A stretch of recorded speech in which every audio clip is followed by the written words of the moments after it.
ada berhala terpahat dari batu, namanya Lata, Uzza, Manat, ya Lata, Uzza, Manat. Terus ada yang beberapa yang namanya nggak disebut Quran, kata Hubal, kata apa? Hubal. Oleh orang-orang kafir jahiliyah, Lata itu disembah, dikatakan Tuhan. Uzza juga dikatakan apa? Tuhan. Itu kata Allah.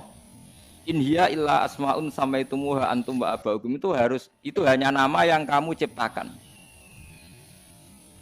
Makanya Allah ngendikan kalau barang tidak benar istilah kaburos kalimatan takhruju min afwahim. Niki rungokno nggih kanca-kanca terutama sing hafal Quran. Misalnya aku darani Mustafa iku ganteng, Mustafa iku sugih. Itu namanya kalimat yang keluar dari mulut saya, tapi hakikatnya kan tidak ada. Nyatane ora ganteng, nyatane ora sugih. Tapi ini menjadi kalimat karena kadung keluar dari mulut. Kula baleni. Tapi ini menjadi kalimat karena kadung keluar dari apa? Mulut. Misalnya saya bilang, wah Ruhin itu rambutnya lurus, alim, ganteng, pinter. Ini hanya keluarnya kalimat yang keluar dari mulut, tapi kan nggak ada kenyataannya. Nah, ketika orang kafir bilang berhala itu Tuhan, itu kalimat yang keluar dari mulut. Nah, kalau hakikatnya ya batu bukan Tuhan, hakikatnya itu batu. Berarti namane pangeran Lata Uzza itu batu apa pangeran? Batu.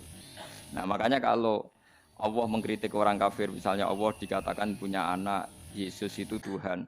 Ngendikane Allah napa kaburas kalimatan takhruju min afwahim.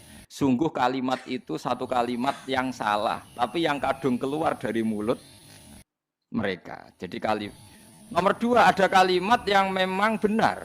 Seperti saya mengatakan 1 ditambah 1 2, 2 tambah 2 4. Nah itu baru hak karena nyata.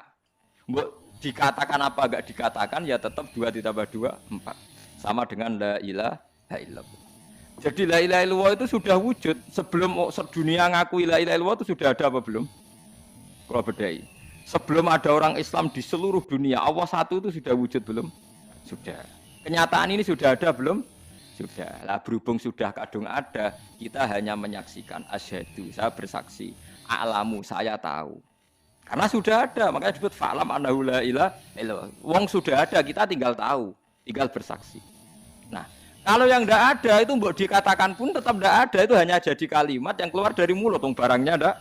Ya, ada itu disebut apa? Kaburas kalimatan takhruju min afwahim. Iyaquluna illa kadziba. Jadi kalimatnya itu ada, tapi fakta yang ditunjuk kalimat itu tidak ada.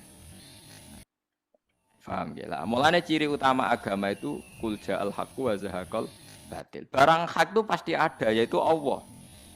Barang batil ya pasti tidak ada. Pangeran telu itu tidak ada. Watu jadi pangeran ora ono. Santet ngasari dadekno aku mati ku ora ono. Mulane kula nek santet wong ora tau ndonga tolak santet. Wong cara kula santet mboten enten. Nah, percaya jajal nggak mati aku, paham gitu. Jadi gitu. Memang nggak ada. Lo soal misalnya, tapi wonten Gus yang mati, ono domain yang wetenge ngene. Ya sing ono dom. Iku jenenge ora santet biasa wedo. Lah nek mati kena santet itu biasa, kepelitis truk ya mati. Kena virus.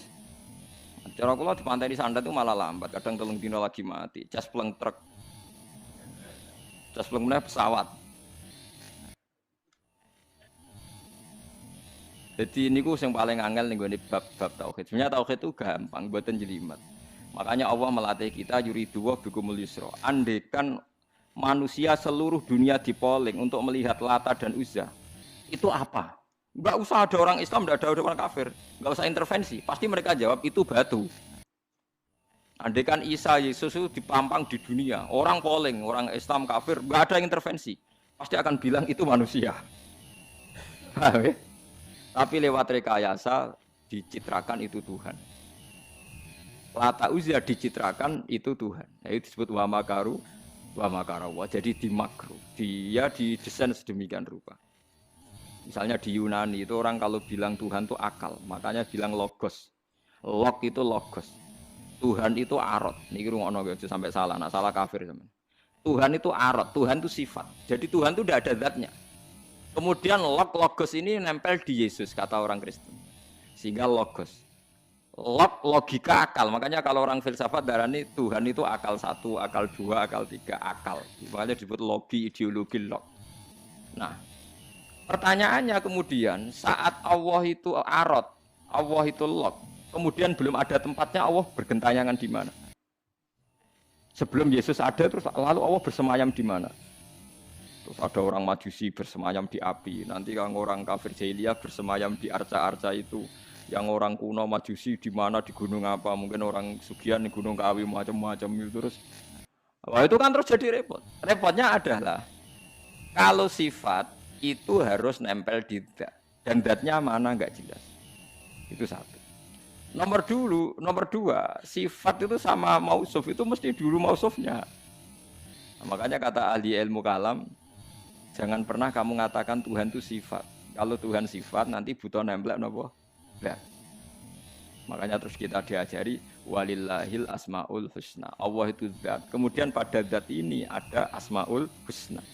Jadi mulai dulu Allah itu al-qayyum, zat yang berdiri sendiri. Nah, ini pentingnya ngaji. Ana wong alim-alim mesti wali. Ana wong alim ra wali, goblok-gobloke wong alim. Mergo seneng dhuwit. Kudune wong alim iku wali. Nah, Imam Syafi'i ketika disebutno wali si A wali si B. Nah aku ra wali ning dunya ora ana wali.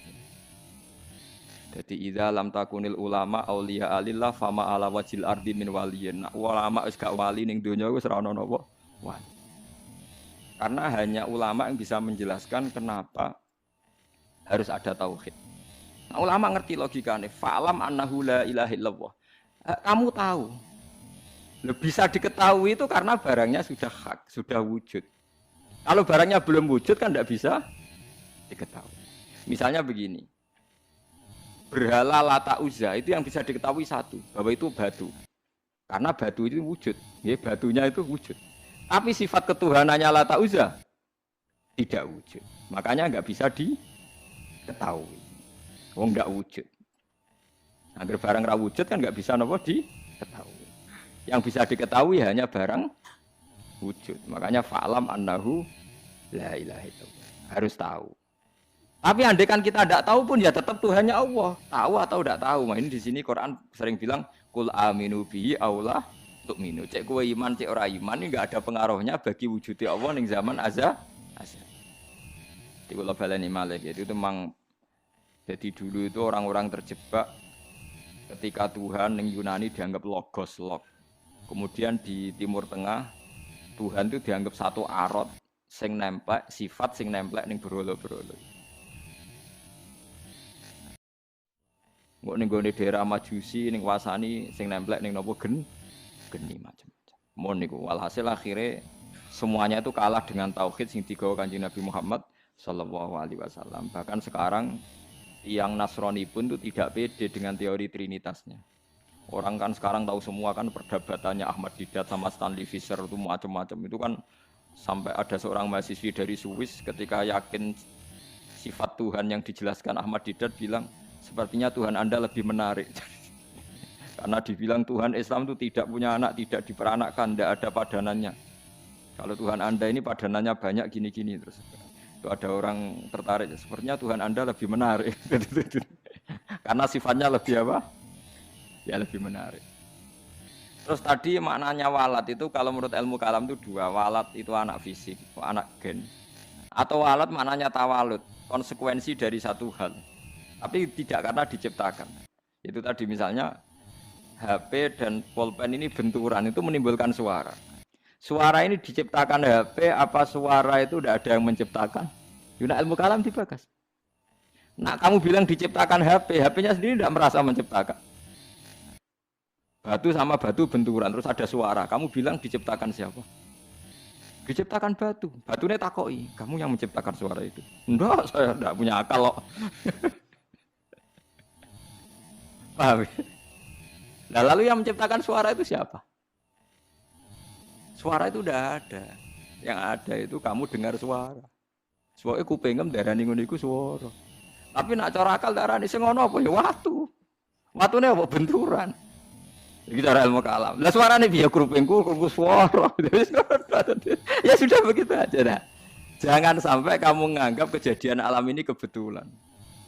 Itu kowe yang melukai tauhid. Semua alam raya ini diciptakan secara sengaja dengan iradah oleh Allah Subhanahu wa taala. Jadi lam yatawallat min wujudihi syai'un. Jangan sampai kamu berkeyakinan setelah Allah wujud otomatis makhluknya wujud. Berarti wujudnya makhluk tanpa kehendak Allah. Itu keliru. Itu ya termasuk tawalut. Kalau kamu meyakini begitu berarti terjadi keyakinan apa? Tawalut. Setelah ada Allah otomatis makhluknya ada. Itu ya dosa besar.